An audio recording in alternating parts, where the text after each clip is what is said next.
నా పేరు కిషోర్. మాది మధ్యతరగతి కుటుంబం. మధ్యతరగతి అంటే తెలుసుగా, కిందకి ఉండలేం, పైకి వెళ్ళలేం. ఆస్తులు పాస్తులు లేకపోయినా చాలానే కోరికలు ఉన్నాయి. మనందరికీ ఉండే ఒకే ఒక్క కోరిక గొప్పగా బ్రతకడం. అలా బ్రతకాలంటే డబ్బు అవసరం. ఎలాగైనా డబ్బు సంపాదించాలని కన్న తల్లిదండ్రులను కూడా లెక్క చేయని నేను ఈరోజు నా తల్లిదండ్రుల కోసం కష్టపడుతున్నాను. నేను ఇలా మారడానికి కారణం నా స్నేహితుడు విశ్వ. వాడి జీవితంలో జరిగిన ఆ సంఘటన నా జీవితాన్ని మార్చింది.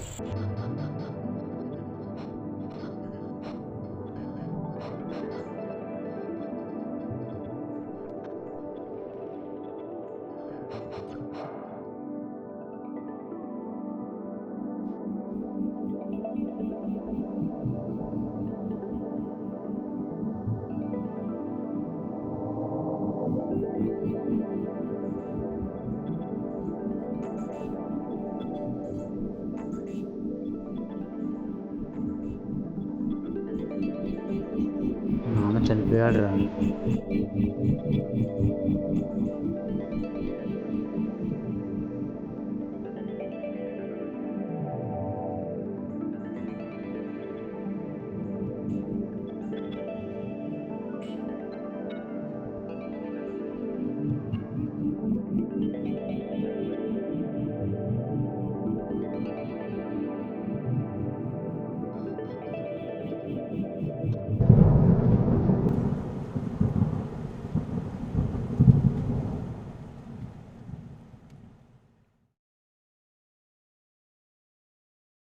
ఎలా ఉన్నావురా? బాగున్నానురా. నాకు తెలుసురా, అంకుల్ లేకపోవడం పెద్ద లోటు. ఏం చేస్తాం, పైవాడు పిలిస్తే ఎవరికైనా తప్పదు కదా. నిజమే, చావు అందరికీ వస్తుంది. ఎవరు శాశ్వతం కాదు. కానీ చనిపోయిన వాళ్ళకి మనమిచ్చే గౌరవం ఏంట్రా? చనిపోయిన వాళ్ళకి గౌరవం ఏంటి? బ్రతుకున్నప్పుడే కదా మనం ఎవరికైనా గౌరవం ఇచ్చేది. బ్రతికున్నప్పుడే కాదురా, చనిపోయిన తర్వాత కూడా వాళ్ళని మనం గౌరవించాలి. అది కూడా వాళ్ళకి నచ్చినట్లుగా. అర్థం కాలేదురా. నాన్న బ్రతికున్నప్పుడు ఒక మాట చెప్పారు. ఉన్నంతకాలం సంతోషంగా ఉండాలని కోరుకోవడం తప్పు కాదు, కానీ దానికోసం నువ్వేం చేస్తున్నావు అనేది ముఖ్యం. ఆయన చెప్పినప్పుడు నాకు అర్థం కాలేదు, కానీ ఇప్పుడు అనిపిస్తుంది ఆయన మాట వినుంటే బాగుండేది అని. ఏమైందిరా నీకు? నిన్ను ఎప్పుడు ఇలా చూడలేదు. నా గోల్, నా అంబిషన్ అంటూ తిరిగేవాడివి. నిన్ను చూసే కదా నేను మారాను.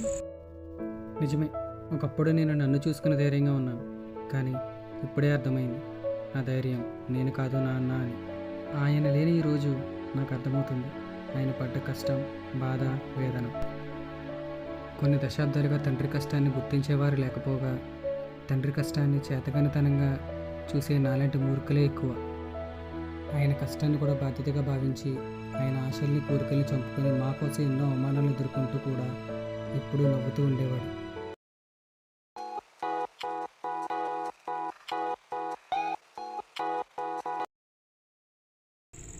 చెప్పు నాన్న. ఒరే నాన్న, నా ఫ్రెండ్ని అడిగాను, మంచి జాబ్ చూశాడు, రేపు ఇంటర్వ్యూకి రమ్మని చెప్పాడు, వెళ్తావా? నాన్న, నీకు ఎన్నిసార్లు చెప్పాలి? నేను 10,000కి 20,000కి జాబ్ చేయను. బిజినెస్ స్టార్ట్ చేస్తా. ఈ జాబులు నా వల్ల కాదు. అది కాదురా, నీకు తెలుసు కదా, ఇంట్లో నా ఒక్కడ సంపాదన సరిపోవట్లేదు. చెట్టంత కొడుకుంటూ కూడా ఈ వయసులో నేను కష్టపడితే నా ఆరోగ్యం ఏమవుతుంది? తర్వాత ఇబ్బంది తట్టుకోలేవురా. ముందు జాబ్ చేయి, ఆ తర్వాత బిజినెస్ స్టార్ట్ చేయి. ఇదంతా నా వల్ల కాదు. నేను చెయ్యను. నేను విశ్వాతో ఉన్నాను. మళ్ళీ చేస్తాను. ఉంటాను.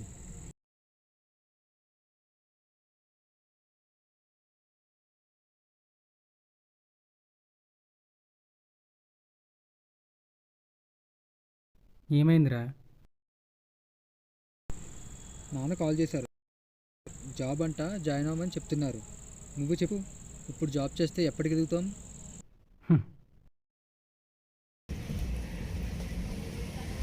నాన్న ఎప్పుడు అంతేరా, ఇష్టలేని పని చెప్తాడు, చేయకపోయినా ఏమీ అనడు. నా లైఫ్, నా అంబిషన్, నా గోల్ అంటూ తిరిగినా, చివరికి వాళ్ళని పట్టించుకోకపోయినా, బాధ్యత మరిచి తిరిగినా ఎప్పుడు ఒక్క మాట కూడా అనడు. పైకి గంభీరంగా కనిపిస్తూ లోపల సున్నితమైన మనసు గలవాడరా నాన్న అంటే. ఇప్పుడు కూడా నేను జాబ్ చేయమంటుంది వాళ్ళ కోసం కాదురా, నీ కాళ్ళ మీద నువ్వు నిలబడతావని. ఇది నా జీవితంరా, నా ఇష్టం. నేను ఎవరి కోసం బతకను. ఏంటి నీ జీవితమా? నీ ఇష్టంతో కాదురా నీ జీవితం నిలబడింది, వాళ్ళ కష్టంతో. నీ చదువు కోసం చేసిన అప్పుని నేను తీర్చమని చెప్పట్లేదు, ఆయనే తీర్చుకుంటున్నాడు. కుటుంబాన్ని పోషిస్తున్నాడు, మిమ్మల్ని అందరినీ నడిపిస్తున్నాడు. ఆయన ఆలోచనని నువ్వు అర్థం చేసుకోలేకపోతున్నావురా. ఆయన మోస్తున్నది భారంతో కూడిన బాధ్యత, అది నీకు తెలీదు. మన అవసరాలు తీర్చలేదని తిట్టుకుంటాం, కోప్పడతాం, కానీ దాని వెనుకున్న ఇబ్బందిని ఆయన మాత్రమే గుర్తిస్తాడు. అందరూ అంటారు తండ్రి అంటే బాధ్యత అని, కానీ నా దృష్టిలో మాత్రం తండ్రి అంటే భరోసా, నేనున్నానని చెప్పి ఇచ్చే భరోసా. అది ఆయన ఉన్నంతకాలం మనకి ఇస్తూనే ఉంటాడు. ఆయన ఉన్నంతకాలం తెలియలేదురా, కానీ ఇప్పుడు తెలుస్తుంది ఆయన విలువేంటో. అమ్మ గొప్పతనం నాన్న మాటలు తెలుస్తుంది, కానీ నాన్న గొప్పతనం ఆయన లేనప్పుడే తెలుస్తుంది. ఈ చేయి పట్టి నడక నేర్పించారు. ఆయనకు అవసరమైనప్పుడు చేయనించకపోతే ఈ జీవితానికి అర్థం లేదు. నేను చేసిన తప్పు నువ్వు చేయకరా. ఇప్పటి వరకు ఆయనే నీకు భరోసాగా ఉన్నారు, ఇకపై నువ్వు ఆయనకు భరోసాగా ఉండు. నీకు ఇష్టమైన జీవితం నువ్వు ఎప్పుడైనా జీవించవచ్చురా, కానీ నాన్న ఎల్లప్పుడూ మనతో ఉండరు కదా. ఆయన ఉన్నంతకాలం ఆయన్ని సంతోషంగా మనస్ఫూర్తిగా నవ్వే అవకాశం ఆయనకి ఇవ్వు. విల్.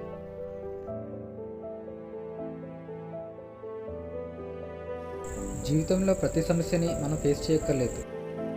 మన చుట్టూ ఉన్న వాళ్ళ నుండి మనం నేర్చుకోవచ్చు. వీడి ద్వారా నేను మారాను. నాన్నని గౌరవించండి. హలో నాన్న, ఐఎమ్ సారీ.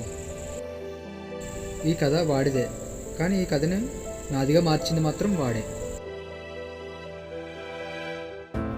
నాన్న, నువ్వు నాతో లేకపోయినా నీ అనుభవం నేర్పిన పాఠాలు నాతో ఎప్పుడూ ఉంటాయి. ఐ మిస్ యూ నాన్న, ఐ మిస్ యూ.